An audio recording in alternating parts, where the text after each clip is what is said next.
안녕하십니까. 오늘 그 4.15 총선의 통계적 아나몰리 특이 현상에 대해서 말씀드릴 저는 명대학교 물리학과의 박영호입니다. 먼저 우리가 이 통계적 입장에서 4.15 총선에 관한 데이터를 간단히 살펴보겠습니다. 이건 중앙선거관리위원회 자료입니다. 우리 대한민국의 4.15 총선의 전체 선거인은 4,399만 4,247명이었습니다. 그리고 총 투표자 수는 2,912만 8,040명이었습니다. 그래서 총 투표율이 66.21%였습니다. 상당히 높은 퍼센트를 보여줬습니다.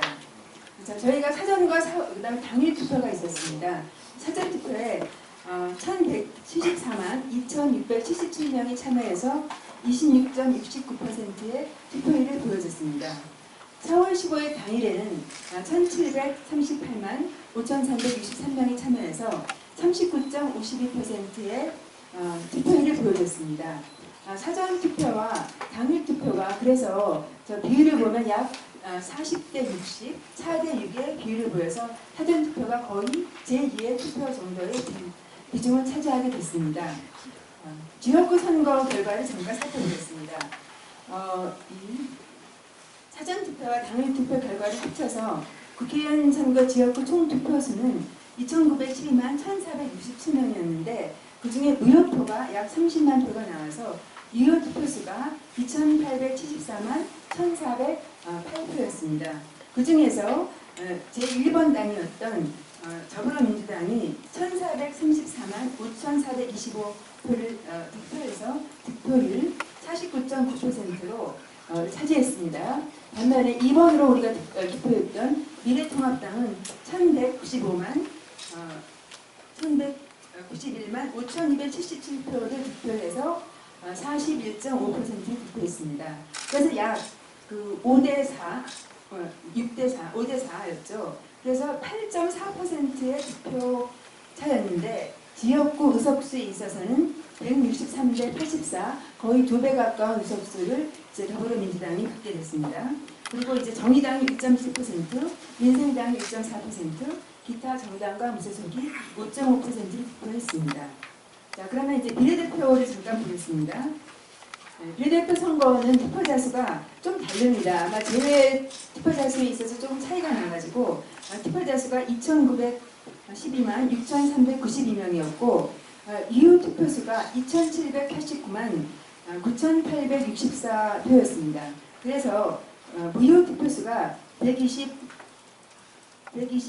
6,532명으로 상당히 무효 투표수가 많이 나왔습니다. 득표수를 살펴보면 미래한국당이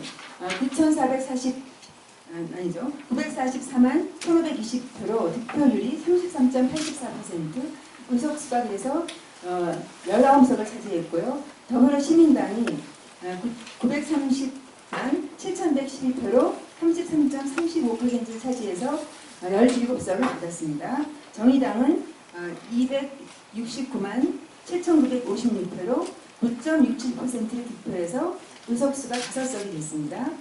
국민의당은 189만 6,719표 그리고 득표율이 6.79%로 3석을 차지하고 마찬가지로 열린민주당도 5.42%를 차지함으로써 3석을 차지해서 47석 이렇게 구분됐습니다. 그런데 이제 지역구 선거를 좀 다시 한번 살펴보겠습니다. 사전선거가 바꾼 지역구 선거 결과가 나왔다는 것입니다. 다시 말하면 민주당과 통합당의 득표를 볼 때 모든 253개 지역구에서 보통의 경우는 같은 유권자가 하기 때문에 사전선거와 당일이 그렇게 큰 차이가 안 나야 되는데 이번 선거에서는 굉장히 큰 차이가 났습니다.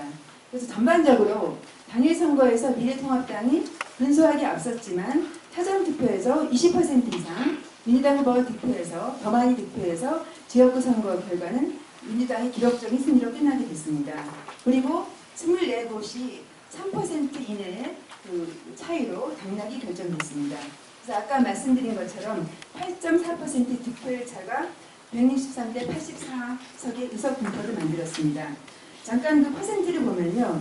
사전선거 득표율이 있어서 더불어민주당은 56.3%, 미래통합당은 34.3%, 22%가 더불어민주당이 앞섰고 반면에 당일 득표율은 더불어민주당이 45.2%, 미래통합당이 46.0%로 근소하게 앞섰지만 결과적으로 의석수가 123대 84가 됐습니다.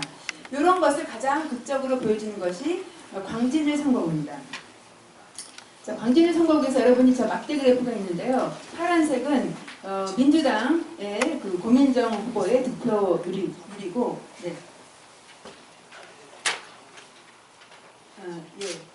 그리고 저 빨간색은 그 미래통합당인 오세훈 후보의 득표율입니다. 여러분이 보시면 저 앞에가 제가 이거를 일부러 제가 이 표를 제일 먼저 만들고 때 제가 본 그분들 그 자료를 만든 분들을 리포하는 의미에서 그걸 이제 이렇게 제가 따왔기 때문에 제가 다시 안 만들고 그랬습니다. 참고 자료는 자유바람 저장소에 2020년 4월 17일 날 게시된 겁니다.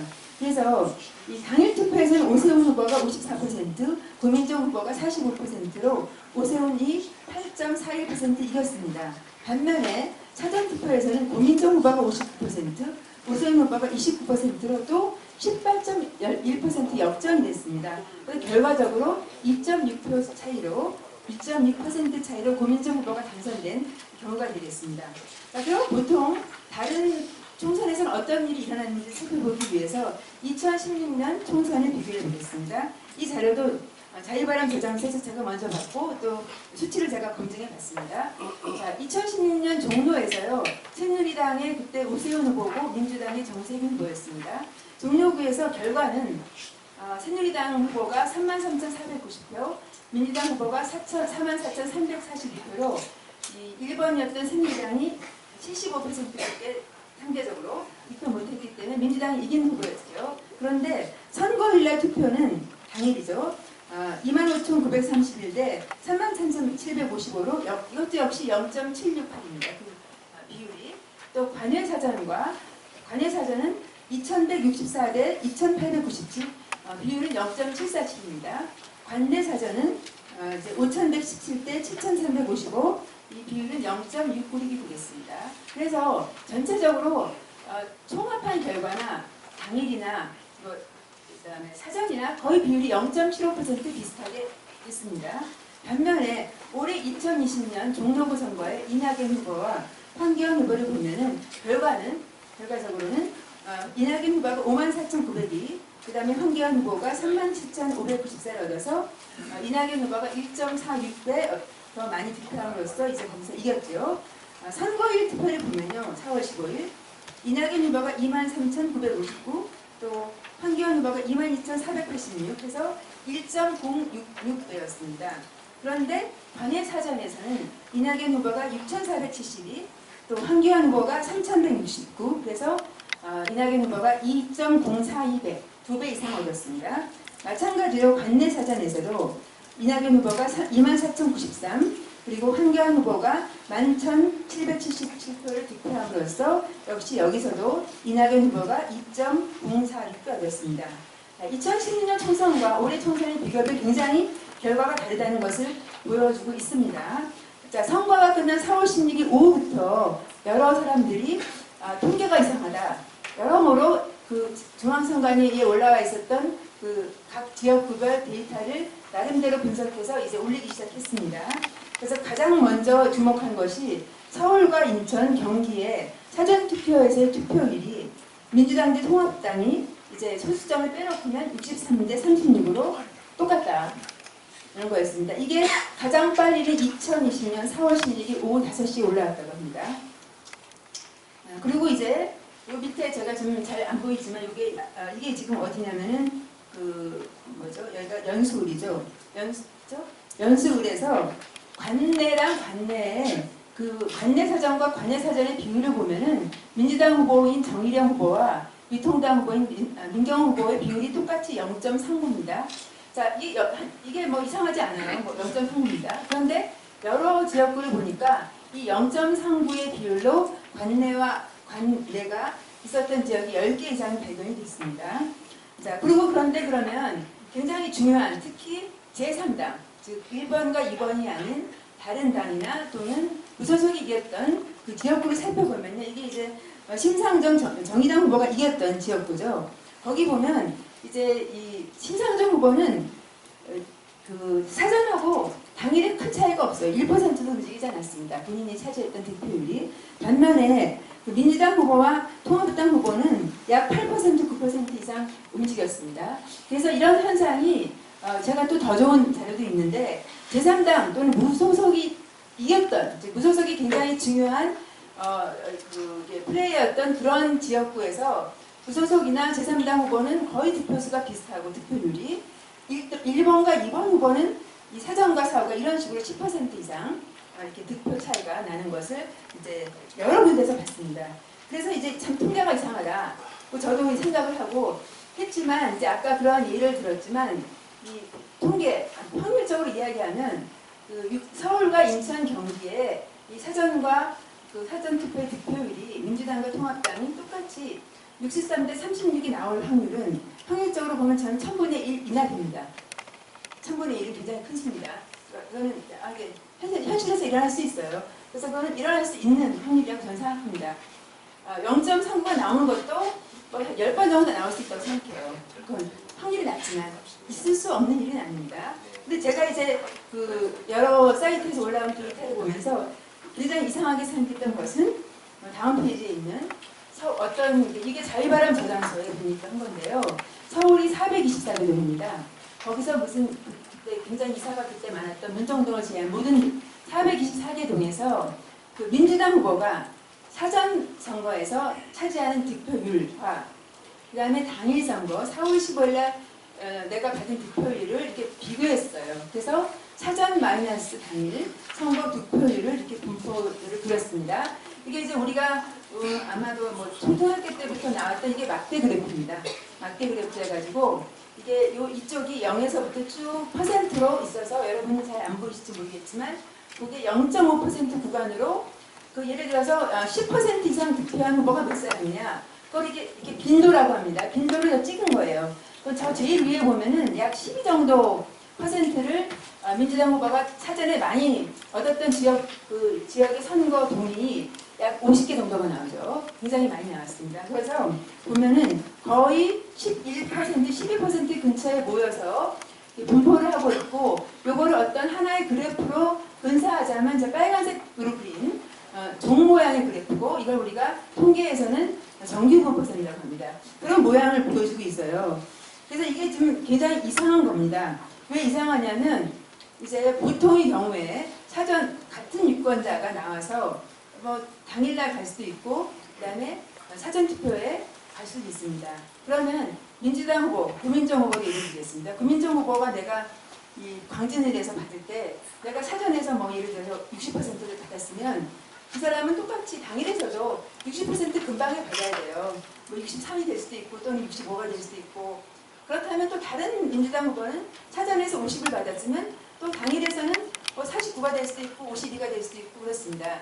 그런데 지금 여기서는 그래서 대부분의 경우 정상적이라면 뭔가 특별한 변수가 없다면 저 정기분포 보수는 0점으로 가가지고 플러스가 되기도 하고 마이너스가 되기도 한 상황이 돼야 되는데, 이번 선거에서 민주당 후보가 424개 서울 전동에서 모두 다 사전투표에서 10% 이상 가까이 다 득표했다는 겁니다. 그래서 이거는 굉장히 이상한 분포예요. 제가 이거 그래프를 보면서부터는 정말 문제가 있다. 그래서 사실 저도 굉장히 고민이 됐습니다. 이렇게 통계적으로는 있을 수 없는 일인데 이게 도대체 있을 수가 있냐, 현실에서 일어났잖아요. 그래서 제가 이제 저는 사실 빼북을 안 쓰는 사람이에요. 1년에 몇 번밖에 안 씁니다. 꼭 써야 될 때에는. 그래서 저는 이걸 좀 써야겠다고 싶어가지고 제가 이제 4월 20일 새벽에 제 빼북에다가 썼습니다. 이런 일이 일어날 확률이 뭘까를 제가 이제 제 전공은 통계역학입니다. 통계역학은 통계랑 좀 다르지만 확률을 좀 많이 보니까, 자, 이걸 이제 이해하기 위해서는 확률적으로 보면은 우리가 중립적으로 봤을 때 사전과 당일이 특별히 다를 일이 없다는 것을 모르는 상황에서, 예를 들어서 민주당 후보는 사전에서 90% 이상 더 맞을 확률이 많다. 그런 게 정보도 있으면 그 정보를 택하겠지만 그런 게 없는 상황에서는 그렇다면 우리가 확률이 같다고 보는 게 통계학의 기본적 어프로치가 됩니다. 그래서 민주당 후보가 사전에서 플러스 될 확률을 2분의 1이라고 보면 이것은 2분의 1에 424승이 실현이 된 거니까 굉장히 낮은 확률입니다. 그 확률은 절대로 실현이 되지 않습니다. 2의 423승분의 1은 태초로부터 지금까지 어떠한 실험을 해도 실현이 되지 않아서 제가 만약에 이게 수도권 전체에서 일어난 일이 일어났다면 수도권 전체에 다음 제가 페북글을 잘 이야기하고 있습니다.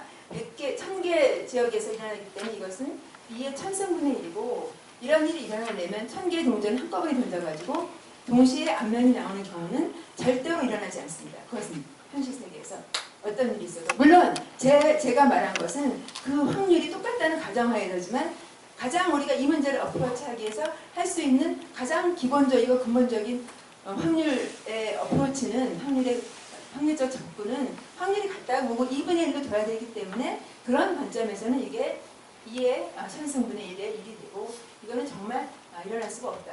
이게 어떻게 해석해야 되느냐 제가 고민했습니다. 뭔가 인위적인 작동이 있었다고 통계적으로 볼 수밖에 없다. 이런 생각을 했습니다. 자, 그러고 나서 이제 이런 이제 많은 사람들이 굉장히 데이터를 보고서 데이터를 공부를 했는데요. 그 중에서 여기 오늘 우리 같이 포럼을 하는 우한 갤러리 멤버들도 많은 활동을 했습니다. 그래서 우한 갤러리 멤버 중에 한 분이 4월 30일 날 수도권 전체를 다 분석을 했어요. 그러면 여기 보면 저 초록색, 파란색이 민주당이고 빨간색이